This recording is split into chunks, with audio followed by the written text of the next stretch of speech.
2 দিন আগে দেখলাম এক অসভ্য সে লিখেছে, আমি মারা যাওয়ার পর আমার লাশের পাশে যেন পুরা রবীন্দ্রসঙ্গীত পুরাটাই গাওয়া হয়। নাউজুবিল্লাহ। আমি খালি চিন্তা করলাম, খালি চোখটা বন্ধ হইলেই বুঝবা পিডান কারে কম। ঠিক না বেঠি? ফেরেশতারা যে পিডান লাগাবে তারা কিন্তু কানে শুনে না। যারা নিয়োজিত ফেরেশতা কবরে পিটানোর জন্যে, হাদিস শরীফে এসেছে, তারা কানে শুনে না। তারা বাড়ি দেওয়ার পরে মনে করবে আওয়াজ হয় নাই, এরপরে আরো জোরে দিবে। এই সময় বুঝবো না রবীন্দ্রনাথ সঙ্গীত কারে কয়। ঠিক না বেঠি?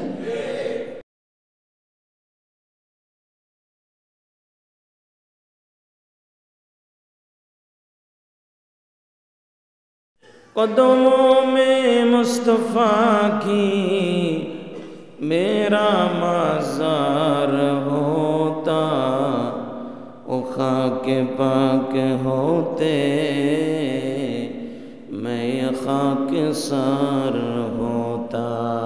बलगल लौला बिकमालिही कशफत दुजा बिजमालिही सुनत जमीउ खसालिही सल्लु अलैहि व आलिही।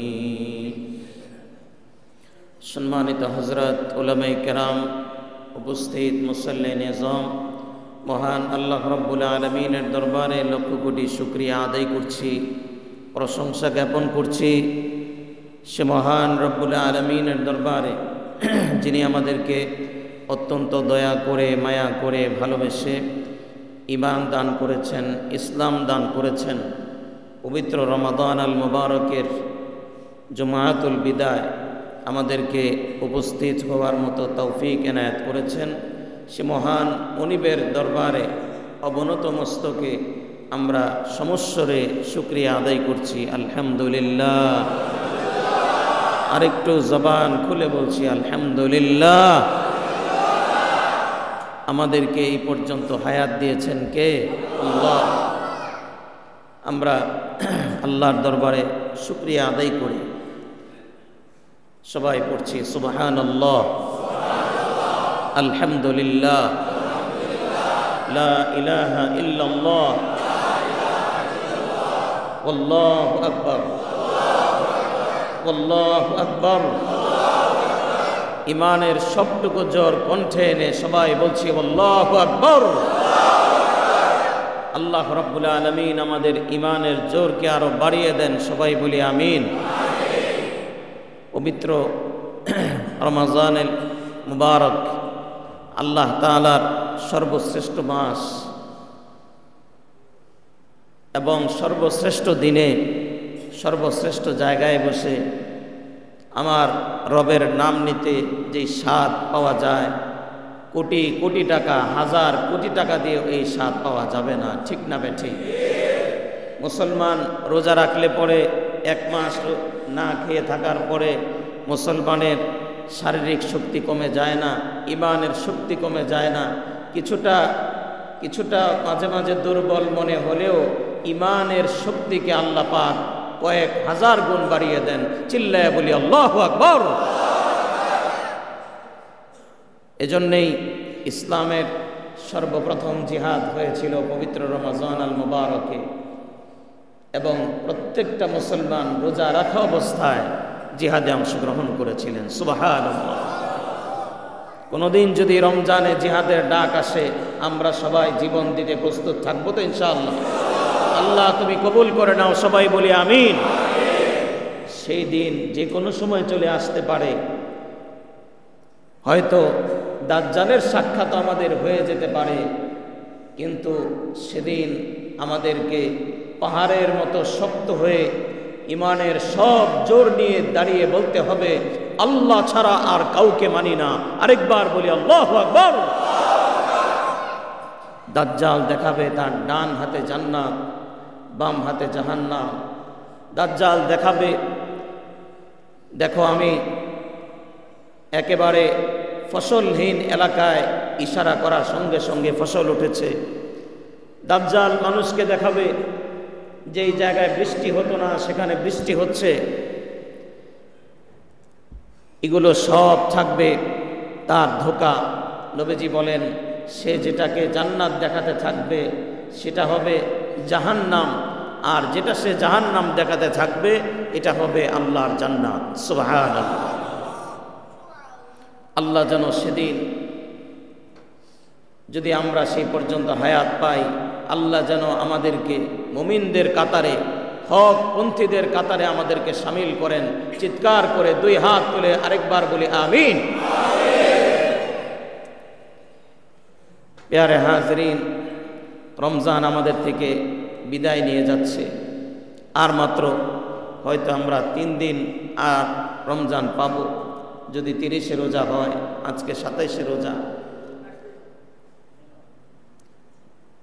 যতটুকু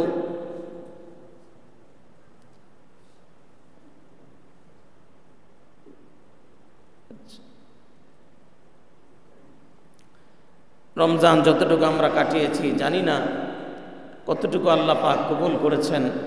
তবে আমাদের আশা, আমাদের বিশ্বাস, যেহেতু রমজান পর্যন্ত আল্লাহ আমাদেরকে হায়াত দিয়েছেন, রোজাগুলো রাখার তৌফিক দিয়েছেন, তারাবি পড়ার মতো শক্তি আমাদেরকে দিয়েছেন এবং কোরআন পড়ার মতো শক্তি আমাদেরকে দিয়েছেন, আশা করি আল্লাহ আমাদেরকে এই রমজানে মাফ করে দিয়েছেন। এই আশা কি আমরা করতে পারি আল্লাহর কাছে? আল্লাহ যদি এই মসজিদের সব মুসল্লিদেরকে এই মুহূর্তে মাফ করে দেন, আল্লাহর রহমতের ভান্ডারে কোনো কমতি হবে না। আমরা আল্লাহর কাছে আশা করি যে আল্লাহ রাব্বুল আলামিন আমাদেরকে মাফ করে দিয়েছেন এবং আল্লাহ তাআলা ইনশাআল্লাহ আমাদেরকে জান্নাতীদের লিস্টিতে আমাদের নাম উঠিয়ে দিয়েছেন। আরেকবার বলি সুবহানাল্লাহ। পবিত্র রমাদানের বরকতে এই কয়দিন, আজকে 27 দিন চলে, আমার তো মনে হচ্ছে রোজা এত দ্রুত চলে গেল। মনে হয় 2-3 দিন আগে রমজান শুরু হলো, রমজান আসতেছে, প্রস্তুতি নিচ্ছি, এর মধ্যেই আজকে জুমাতুল বিদা। রহমতের দিনগুলো মনে হয় চোখের পলকে শেষ হয়ে গেল। আল্লাহ যেন দয়া করে আমাদেরকে মাফ করে দেন। আরেকবার বলি আমিন। এই কয়েকটা দিন আমাদের জন্য স্পেশাল অফার চলছিল যে এক ফরজ নামাজ আদায় করবে 1 রাকাত, সওয়াব হবে অন্তত কমপক্ষে 70 রাকাত। সুবহানাল্লাহ। আর নফল ইবাদত করলে ফরজের সওয়াব মানে কি? মানে হলো আমি যদি 1000 রাকাত নফল নামাজও পড়ি, 1 রাকাত ফরজের সমান হবে না। কিন্তু নবীজি বলেছেন শুধুমাত্র রমজানে কেউ যদি নফল ইবাদত করে তাহলে আল্লাহ তাকে ফরজের সমপরিমাণ সওয়াব দান করে দেবেন। প্যারে হাজিরিন, রমজানের উসিলায় শুধুমাত্র রোজার বিনিময়ে প্রত্যেকটা আমলের সওয়াব আল্লাহ রাব্বুল আলামিন কমপক্ষে 70 গুণ বৃদ্ধি করে দিয়েছেন। নবীজি বলেছেন এক একজনের আমলের পদ্ধতি, এক একজনের আমলের মান এক এক রকম। কেউ সেজদায় গিয়ে সুবহান রাব্বিয়াল আলা 3 বার পড়েছে, কেউ 9 বার পড়েছে, কেউ রোজা রেখে আরো অন্যান্য নফল ইবাদত বেশি করেছে, আরেকজন কম করেছে। নবীজি বলেন এর বিনিময়ে অনেকের পার্থক্য হয়ে যাবে। কেউ কেউ এক রোজার বিনিময়ে 70 গুণ সওয়াব পাবে, আর কেউ কেউ এক রোজার বিনিময়ে 1000 গুণ বেশি সওয়াব পেয়ে যাবে। সুবহানাল্লাহ। রোজার বিনিময়ে বিভিন্ন সওয়াব আল্লাহ তাআলা বৃদ্ধি করেছেন। রমজানে আপনি যদি 1 টাকা দান করেন, কমপক্ষে 7000 টাকা দান করার সমপরিমাণ সওয়াব আল্লাহ রাব্বুল আলামিন আমার আপনার আমলনামায় দান করে দিবেন। সুবহানাল্লাহ। এরপরে হাদিসে কুদসির মধ্যে আল্লাহ রাব্বুল আলামিন বলেন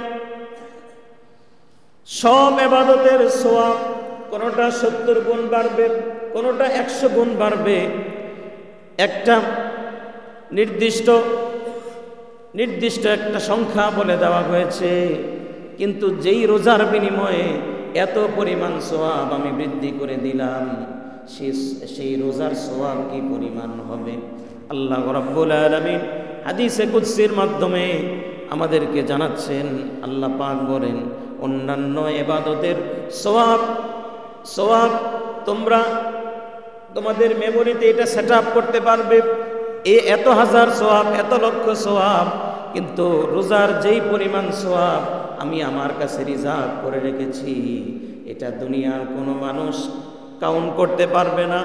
এজন্যে আমি রব্বুল আলামিন রোজার সওয়াব আমার কাছে রেখে দিয়েছি। কিয়ামতের মাঠে রোজার সওয়াব আমি নিজের হাতে বান্দাকে দান করব। আল্লাহ তাআলা বলেন, কুল্লু আমালি ইবনি আদম লাহু ইল্লা আস-সাওম ফাইন্নাহু লি ওয়া আনা আজজি বিহি। শুধুমাত্র রোজা এমন একটি ইবাদত, যেই ইবাদতের কোনো সওয়াব, রমজানের রোজার আলাদাভাবে কোনো সওয়াব আমি উল্লেখ করি নাই, কারণ দুনিয়ার কোনো মানুষ এটা ক্যালকুলেশন করতে পারবে না, কোনো কম্পিউটারে ধরবে না, সেটা সুপার কম্পিউটার হোক, এটা ক্যালকুলেশন করা সম্ভব হবে না, কেননা আমি নিজের হাতে সেই সওয়াব দান করব। সুবহানাল্লাহ। অন্য রিওয়ায়াতে এসেছে, ওয়া আনা উজজা বিহি, রোজার সওয়াব কি হবে? অন্য রিওয়ায়াতে নবীজি বলছেন, আল্লাহ রাব্বুল আলামিন কিয়ামতের দিন বান্দাকে ডাক দিয়ে বলবে, বান্দারে রোজার কি সওয়াব তুমি চাও? বান্দা বলবে, আল্লাহ তোমার যা খুশি তুমি দান করো। আল্লাহ তখন বলবে, রোজা তুমি কার জন্য রেখেছিলে? বান্দা বলবে, তোমার জন্য রেখেছিলাম। রমজানে তুমি কার ভয়ে খাবার খাও নাই? আল্লাহ তোমার ভয়ে খাবার খাইনি। রমজানে প্রচন্ড পিপাসার্ত হয়েছিলে, কেন তুমি পান করনি? বান্দা বলবে, লাকা ইয়া রব, শুধুমাত্র তোমার জন্যে এক ঢোক পানিও পান করিনি, প্রচন্ড পিপাসায় কলিজা পর্যন্ত শুকিয়ে গিয়েছিল, কিন্তু এক ঢোক পানি পান করিনি। আল্লাহ রাব্বুল আলামিন ডাক দিয়ে বলবে, রোজার পুরস্কার হিসাবে আমি আজকে তোমাকে ঘোষণা দিতে চাই, রোজার পুরস্কার সাধারণ কিছু না, রোজার পুরস্কার আমি আল্লাহ নিজেই রোজার পুরস্কার হয়ে গেলাম। আমি আল্লাহ নিজেই রোজার পুরস্কার। আরেকবার বলে সুবহানাল্লাহ। আল্লাহ যদি আমার হয়ে যায় তাহলে আর কি লাগে? আল্লাহ যদি আমার হয়ে যায়, দুনিয়াতে বড় একজন নেতার সাথে সম্পর্ক হলেই সাধারণ মানুষ আর কাউকে গোনায় ধরে না। আর আল্লাহ বলেন, আমার সাথে যদি তোমার সম্পর্ক হয়ে যায় তাহলে তো তোমার কোনো চিন্তাই নেই, জান্নাত পর্যন্ত পৌঁছে দেওয়ার জন্য আমি আল্লাহই তোমার জন্য যথেষ্ট। চিল্লায়া বলি আল্লাহু আকবার। আল্লাহই আমার জন্য যথেষ্ট। প্যারে হাজিরিন, রমজানের ফজিলত বলে শেষ করা সম্ভব নয়। এই যে আমরা রোজা রাখলাম সারা রমজান, আবার রাতের বেলা তারাবির নামাজ আদায় করলাম, নবীজি বলেন, তুমি এটা সাধারণ কোনো আমল মনে করো না। কিয়ামতের মাঠে মুসিবতের দিনে সমস্ত মানুষ যখন উঠে আসবে, সমস্ত নবীরা পর্যন্ত যখন জমা হয়ে যাবে, নবীরা পর্যন্ত নফসি নফসি বলতে থাকবে, সূর্যটা আকরাবু মিন মাইলিন, মাথা থেকে মাত্র 1 মাইল কাছে চলে আসবে। লক্ষ কোটি মাইল দূরের সূর্য সামান্য একটু তাপ বাড়ানোর কারণে আজকে আমাদের গরম বেশি লাগতেছে। আর সূর্যটা যখন 1 মাইল কাছে চলে আসবে, হাদিস শরীফ এসেছে, বহু মানুষের মগজগুলো গলে গলে কান দিয়ে নাক দিয়ে বের হতে থাকবে, নিচের মাটিটা তামা হয়ে যাবে। নবীরা পর্যন্ত থরথর করে কাঁপতে থাকবে, ইব্রাহিম খলিলুল্লাহ পর্যন্ত নফসি নফসি বলতে থাকবে, হযরতে মূসা আলাইহিস সালাম নফসি নফসি বলতে থাকবে, এমনকি বাবা আদম আলাইহিস সালাম নফসি নফসি বলতে থাকবে, শুধুমাত্র আমার নবী, বিশ্ব নবী রাহমাতুল লিল আলামিন জনাবে মুহাম্মদুর রাসূলুল্লাহ সাল্লাল্লাহু আলাইহি ওয়াসাল্লাম সেদিন উম্মতি উম্মতি বলে কাঁদতে থাকবে। সুবহানাল্লাহ। ওই কঠিন মুহূর্তে যখন কেউ কাউকে চিনবে না, কেউ কারো উপকারে আসবে না, ইয়াউমা ইয়াফিরুল মারউ মিন আখিহি, ভাই ভাইকে দেখে পরিচয় দিবে না, মুখ লুকিয়ে রাখবে। এমনকি বাবাকে দেখেও সন্তান মুখ লুকিয়ে রাখবে। আমরা দেখেছি ছোট্ট একটি করোনার ধাক্কায় মানুষ কত স্বার্থপর হয়ে গিয়েছিল। বাবার জানাজায় সন্তান পর্যন্ত উপস্থিত হয় নাই, ঠিক না বেঠিক? সন্তান পর্যন্ত বাবার লাশ দেখার জন্য পর্যন্ত যায়নি। গ্লাসের ওপার থেকে লাশ দেখবে, তাও সন্তান যায়নি। ভাইরা আমার, একটা অদেখা ছোট্ট ভাইরাসের ভয়ে, শুধু মৃত্যুর ভয়ে মানুষ যদি, বাবা যদি সন্তানকে ভুলে যায়, সন্তান যদি বাবাকে ভুলে যায়, মাকে যদি ভুলে যায়, খোদার কসম কিয়ামতের মাঠে জাহান্নাম দেখার পরে কোনো মানুষ স্থির থাকতে পারবে না। কেউ কারো বংশের পরিচয়ের কথা মনে রাখবে না, কোনো বন্ধুত্ব থাকবে না। আল্লাহিল্লাহু ইয়াওমাইযিন বা'দুহুম লিবা'দিন আদু ইল্লাল মুত্তাকিন। আল্লাহ বলেন, সেদিন তোমার জানের দোস্ত যারা, তারাও পর্যন্ত তোমাকে চিনবে না। বলবে, তোমার এই নামে আমি কাউকে জীবনে কোনোদিন দেখিনি। কেউ কাউকে চিনবে না। জাহান্নাম এক একটা কড়ার মধ্যে ৭০,০০০ ফেরেশতা টান দিয়ে ধরে রাখবে। লক্ষ লক্ষ ফেরেশতারা জাহান্নামকে ধরে রাখতে পারবে না। জাহান্নাম চিৎকার মেরে জাহান্নাম হাসরের মাঠে চলে আসবে। এত জোরে আওয়াজ দিবে, সমস্ত মানুষের কলিজা শুকায় যাবে। নবীরা পর্যন্ত থরথর করে কাঁপতে থাকবে। আলেম ওলামারা পর্যন্ত ভয়ে থরথর করে কাঁপতে থাকবে। আল্লাহর হাবিব বলেন, ওই কঠিন মুহূর্তে আমি নবীজি তোমাদেরকে বলে গেলাম, ঠিক মতো রোজা রাখবে আর কোরআনের হক আদায় করবে, তারাবি পড়বে, কোরআনের সাথে রমজানের সম্পর্ক করবে। কিয়ামতের মাঠে তুমি যখন মুসিবতের মধ্যে পড়ে যাবে, তোমার আমলনামাগুলো যখন মিজানের পাল্লায় তুলে দেওয়া হবে, এক একটা করে মেমোরি লাইফ যখন ওপেন হয়ে যাবে, তখন নবীজি বলেন, ডান পাশে একটা যুবকের সুরতে একটা লোক দাঁড়িয়ে যাবে, সুবহানাল্লাহ। বাম পাশে আরেকজন যুবক দাঁড়িয়ে যাবে। ডান পাশের যুবকরা ডাক দিয়ে বলবে, রব্বুল আলামিন, তুমি তোমার এই বান্দাকে মাফ করে দাও। আল্লাহ পাক জানা সত্ত্বেও বলবে, কে তুমি? সে ডাক দিয়ে বলবে, আল্লাহ, তোমার এই বান্দা জীবনে এত বছর রোজা রেখেছে, এত বছর জীবিত ছিল, এত বছর সে রোজা রেখেছে।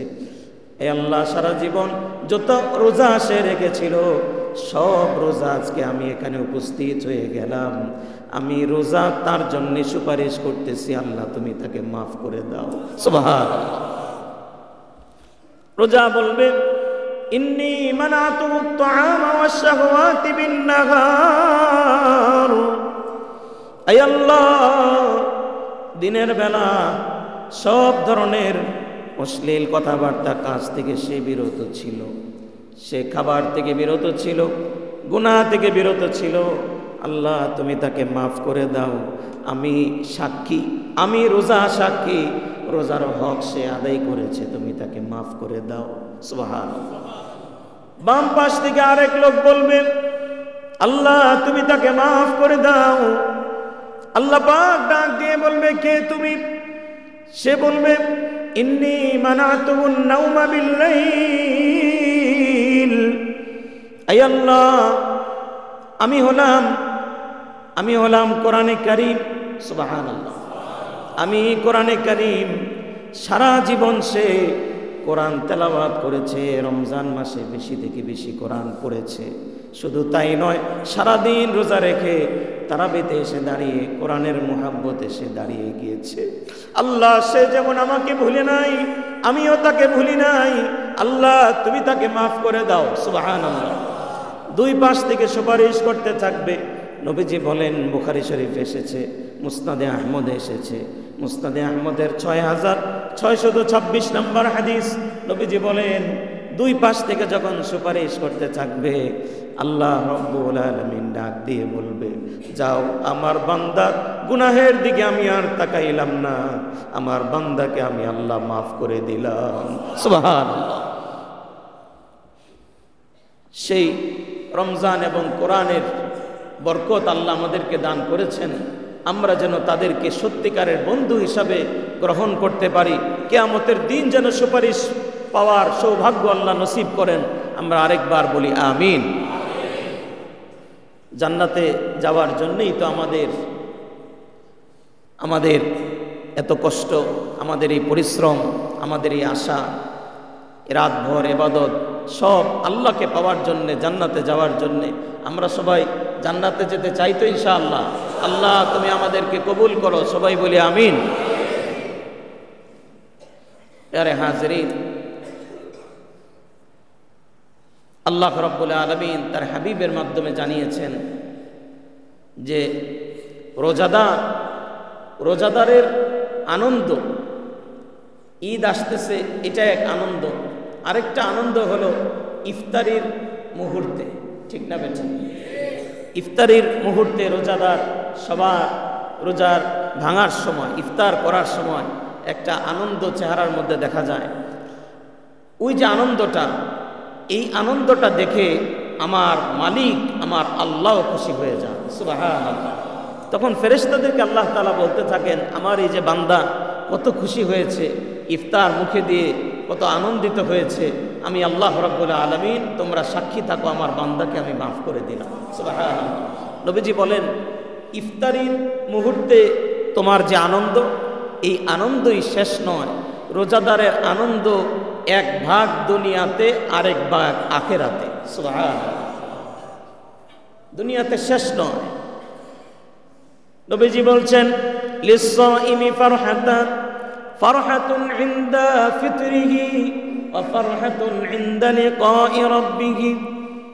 রোজাদারের একটা আনন্দ হলো ইফতারির সময়, ইফতারির মুহূর্তে রোজাদার অনেক আনন্দিত হয়ে যায়। নবীজি বলেন, আরেকটা মুহূর্ত হলো ইনদা লিকাই রাব্বিহি, রোজাদারকে আল্লাহ রাব্বুল আলামিন জান্নাত দান করার পরে আল্লাহ রাব্বুল আলামিন রোজাদারকে ডাক দিয়ে বলবেন, আমার জন্যে তুমি প্রচণ্ড গরমের মধ্যেও কষ্ট করে রোজা রেখেছ, রোজা ভাঙনি। আজকে আমি আল্লাহ তোমার দিলকে ঠান্ডা করার জন্যে আমি তোমার সামনে হাজির হয়ে গেলাম। রোজাদার সরাসরি আল্লাহ পাকের দিদার লাভ করবে। সুবহানাল্লাহ। সরাসরি আল্লাহ রাব্বুল আলামিনকে রোজাদার দেখতে পাবে। আরেকবার বলি সুবহানাল্লাহ। জীবনের সমস্ত ক্লান্তি এক মুহূর্তের মধ্যে দূর হয়ে যাবে। সুবহানাল্লাহ। রবকে দেখার পরে। প্যারে হাজরিন, নবীজি বলেছেন, রোজাদারের জন্য আল্লাহ রাব্বুল আলামিন জান্নাতের মধ্যে একটি আলাদা দরজা তৈরি করেছেন। এর আগের জুমাতে আলোচনা করেছিলাম। এই দরজার নাম কি বলেন তো? রাইয়ান। রাইয়ান নামক দরজাটা বিরাট বড় দরজা আল্লাহ পাক তৈরি করবেন জান্নাতে। সেখানে প্রত্যেকটা রোজাদারের জন্য যেই যেই জান্নাত আল্লাহ তৈরি করেছেন, প্রত্যেকটা দরজার মধ্যে সেই বান্দার নাম আল্লাহ পাক ঢোকার আগেই লিখে রাখবেন। সুবহানাল্লাহ। দরজার মধ্যে তার নাম লেখা থাকবে। সে যাওয়ার সময় দেখতে পাবে অমুক বিন অমুক, অমুকের সন্তান অমুকের জন্যে জান্নাত, এই বিরাট জান্নাত বরাদ্দ হয়ে আছে। সুবহানাল্লাহ। জান্নাত কি দুনিয়ার কোন অ্যাপার্টমেন্টের মতো নাকি? কি বলেন? দুনিয়ার যদি 1000 অ্যাপার্টমেন্ট একসাথে করা হয়, জান্নাতের একটা ইট কেনা যাবে? আরো জোরে বলেন, যাবে না। এটা ইয়াকিনের সাথে বিশ্বাস করতে হবে যে দুনিয়ার সমস্ত বাড়ি ঘর সব একসাথে করলেও নবীজি বলেছেন 10টা দুনিয়া একসাথে করলে পরে যত বড় হবে, সবচেয়ে ছোট জান্নাত আল্লাহ যাকে দান করবেন সেই জান্নাতটা 10টা দুনিয়ার চাইতেও বড় হবে। সুবহানাল্লাহ। আমরা তো 1 ইঞ্চি 2 ইঞ্চি জমিন নিয়ে কত মারামারি, কত মামলা মোকদ্দমা। আহারে, আদালতে গেলে দেখা যায় এই 1 বিঘত জমি নিয়ে বছরের পর বছর, যুগের পর যুগ এই ধাক্কা ধাক্কি জমি নিয়ে আল্লাহ বলেন তোমার জন্যে, জান্নাতীদের জন্যে, রোজাদারের জন্যে এমন জান্নাত আমি তৈরি করেছি যেই জান্নাত একটা ছোট্ট জান্নাত হবে কমপক্ষে 10টা দুনিয়ার সমান। সুবহানাল্লাহ। জান্নাতের অনেক দরজা হবে, অনেক অত্যাধুনিক গেট জান্নাতের। কোন কোন গেট দিয়ে নামাজিদেরকে ডাকা হবে, নামাজিরা এই গেট দিয়ে প্রবেশ করুন। যারা বেশি বেশি সদকা করতেন, দান করতেন, আইয়ুহাল মুতাসাদ্দিকুন, আপনারা জান্নাতের এই গেট দিয়ে প্রবেশ করুন। ফেরেশতারা ডাকতে থাকবে, ওয়েলকাম জানাতে থাকবে, বিভিন্ন দরজা দিয়ে ডাকতে থাকবে। নবীজি সাহাবায়ে কেরামকে শোনাচ্ছেন এই ঘটনা, হাদিস শরীফে এসেছে। এরপরে নবীজি বলেন যারা রমজানেও রোজা রাখতো, রমজানের বাহিরেও বেশি বেশি রোজা রাখতো, তাদেরকে ডাকা হবে রাইয়ান দরজা দিয়ে, আপনারা রাইয়ান দরজা দিয়ে প্রবেশ করুন। এরপরে নবীজি বলেন এভাবে করে ডাকতে থাকবে। আবু বকর রাদিয়াল্লাহু তাআলা আনহু নবীজিকে জিজ্ঞেস করলেন, ইয়া রাসূলুল্লাহ, এমন কোন লোক কি থাকবে কিয়ামতের মাঠে যাকে জান্নাতের সবগুলো দরজা দিয়ে এট এ টাইম ডাকতে থাকবে ফেরেশতারা? সুবহানাল্লাহ। সব দরজা দিয়ে সমানভাবে ডাকতে থাকবে, এমন কি কেউ আছে? আল্লাহর হাবিব ডাক দিয়ে বললেন, আবু বকর, আমার ১৬ লক্ষ সাহাবীর মধ্যে, আমার কোটি কোটি উম্মতের মধ্যে আমার ধারণা, আমার আশা, যদি জান্নাতের সব দরজা দিয়ে কাউকে ডাকা হয় তাহলে সেই ব্যক্তিটা হবে আমার আবু বকর। আমার আবু বকরকে আল্লাহ পাক এত ভালোবাসে, যদি জান্নাতের সব দরজা দিয়ে কাউকে ডাকা হয় তাহলে আমার আবু বকরকে ডাকা হবে। সুবহানাল্লাহ। আম্মা জান আয়েশা রাদিয়াল্লাহু তাআলা আনহা একদিন নবীজিকে বললেন, ইয়া রাসূলুল্লাহ, ইয়া হাবিবাল্লাহ, ওই যে দেখেন রাতের বেলা আসমানে কত তারকা উঠেছে, আপনার কাছে জানতে চাই এই লক্ষ কোটি তারকার চাইতে বেশি নেকি নিয়ে কিয়ামতের মাঠে কেউ দাঁড়াবে কিনা? আল্লাহর হাবিব ডাক দিয়ে বললেন, হ্যাঁ আয়েশা, আমার একজন সাহাবী আছে যার নেকির পরিমাণ হবে আসমানের যত পরিমাণ তারকা আছে তার চাইতে বেশি। সুবহানাল্লাহ। সে কে? জিজ্ঞেস করার পরে আল্লাহর হাবিব বললেন, সে হবে আমার ওমর ইবনুল খাত্তাব রাদিয়াল্লাহু তাআলা আনহু, যার নেকির পরিমাণ আসমানের তারকারাজির চাইতে বেশি। আরেকবার বলি সুবহানাল্লাহ। আয়েশা রাদিয়াল্লাহু তাআলা আনহা কিছুটা মনে হয় চেহারাটা মলিন হলো। নবীজি বললেন, আয়েশা, চেহারাটা মলিন দেখা যায়, মনে হয় তুমি আশায় ছিলে তোমার বাবা আবু বকরের নামটা আমি বলবো এজন্যে। আয়েশা রাদিয়াল্লাহু তাআলা আনহা মুচকি হাসলেন। নবীজি ডাক দিয়ে বললেন, আয়েশা, আমার ওমরের সারা জিন্দেগির আমল হবে তারকারাজির চাইতে বেশি, আর আমার আবু বকর আমার সাথে গারে সাউরের মধ্যে হিজরতের রাত্রিতে 3 রাতে আমার সাথে যে একাকী অবস্থান করেছিল, আমাকে পাহারা দিয়ে রেখেছিল, আমি তার রানের মধ্যে মাথা দিয়ে ঘুমিয়েছিলাম। আয়েশা রে, আমার আবু বকরের 3 দিনের আমল যদি এক পাল্লায় রাখা হয়, আমার গোটা উম্মতের আমল যদি আরেক পাল্লায় রাখা হয়, আমার আবু বকরের আমলের ওজন ভারী হয়ে যাবে। সুবহানাল্লাহ। নবীজি বলেছেন, আমি যখন জান্নাতের দিকে রওনা হব, আমি যখন জান্নাতুল ফেরদাউসের দরজা খোলা হবে, জান্নাতুল ফেরদাউসের দিকে যখন রওনা হব, আমার ডান হাত ধরে থাকবে আবু বকর সিদ্দিক রাদিয়াল্লাহু তাআলা আনহু, আর আমার বাম হাত ধরে থাকবে ওমর ইবনুল খাত্তাব রাদিয়াল্লাহু তাআলা আনহু। আমার এই 2 সাথীকে সাথে নিয়ে আমি জান্নাতের দিকে রওনা হব। সুবহানাল্লাহ। সেদিন নবীজির পেছনে পেছনে কালেমার পতাকা তলে আমরাও জান্নাতে যেতে চাই কি চাই না? আল্লাহ তুমি সেদিন আমাদেরকে কবুল করে নিও, সবাই বলি আমিন। নবীজি বলেছেন, জিন্দেগিতে সব সময় আমাকে অনুসরণ করে চলবে, আমার সুন্নতকে ভালোবাসবে, তাহলে কিয়ামতের দিন আল্লাহ রাব্বুল আলামিন আমার সঙ্গে জান্নাতে যাওয়ার ব্যবস্থা করে দিবে। সুবহানাল্লাহ। আল্লাহ রাব্বুল আলামিন আমাদেরকে যেন এই রমজানেই জান্নাতি হিসাবে ঘোষণা দিয়ে দেন, সবাই বলি আমিন। আসমানে ঘোষণা হয়ে যায়, সুবহানাল্লাহ বলে, আসমানে ঘোষণা হয়ে যাবে। কবে? ফেরেশতাদেরকে আল্লাহ রাব্বুল আলামিন বলতে থাকেন যে আমি এই রমজানে কারা কারা জান্নাতি হয়ে গেল, কারা কারা জান্নাতের ডিক্লেয়ার পেয়ে গেল, জান্নাতীদের একটা লিস্ট তোমাদের সামনে আমি ওপেন করব, ঘোষণা দিব। সুবহানাল্লাহ। ফেরেশতারা তখন বলতে থাকে, আয় আল্লাহ, সেটা কি লাইলাতুল কদরে? আল্লাহ তাআলা তখন বলেন যে না, লাইলাতুল কদরে না, বরং লাইলাতুল জায়েজা, চাঁদ রাতে যখন রমজান শেষ, ঈদের চাঁদ উঠল, আমার বান্দাদের রোজা রাখা শেষ, তারাবি শেষ, সাহরি ইফতার শেষ, তাদের পুরা আমল কমপ্লিট হওয়ার পর তোমরা জানো, শ্রমিক তার কাজ শেষ করার পর তার মনিবের দায়িত্ব হলো তার পারিশ্রমিক সময় মতো বুঝিয়ে দেওয়া। তখন আল্লাহ তাআলা ফেরেশতাদেরকে বলতে থাকেন, আচ্ছা আমার বান্দাদের কাজ কি আরো বাকি আছে না কমপ্লিট হয়েছে? ফেরেশতারা তখন বলতে থাকে, আল্লাহ কমপ্লিট। আল্লাহ তাআলা বলেন, আজকে আমি আল্লাহ তাদের পুরস্কারের ঘোষণা দিব। সুবহানাল্লাহ।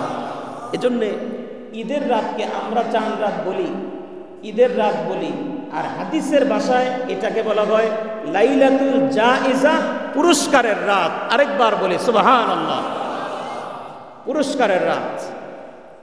চাঁদ রাতের দাম তাহলে কম না বেশি? বেশি। আল্লাহু আকবার।